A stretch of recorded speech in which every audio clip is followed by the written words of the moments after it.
నా ప్రియమైన భక్తులారా, ప్రభువు మాటలను స్తుతించండి. నేను అరుణ్ పిఎస్ మడ్కిని. మీ అందరికీ హృదయపూర్వక శుభాకాంక్షలు. ఈరోజు జనవరి 23వ తేదీ, 2026 సంవత్సరం మొదటి నెల. బసంత్ పంచమి సందర్భంగా అందరికీ హృదయపూర్వక శుభాకాంక్షలు.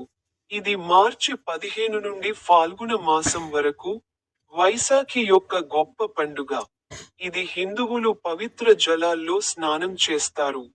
ఎవరు ఇతర మతాలను నమ్మరని చెబుతారు. బైబిల్లోని ఆయన చెప్పిన ఒక విషయంపై ఆయన ఇలా మాట్లాడారు. హెబ్రీయులు 3వ అధ్యాయం 12వ వచనం, సోదరులారా, మీలో అవిశ్వాసం అనే దుష్ట హృదయం ఉండకుండా జాగ్రత్త వహించండి. అది మిమ్మల్ని సజీవ దేవుని నుండి దూరం చేస్తుంది.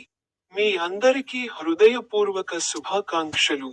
నా యూట్యూబ్ ఛానెల్లోని పాడండి బటన్ పై క్లిక్ చేయడం మర్చిపోవద్దు.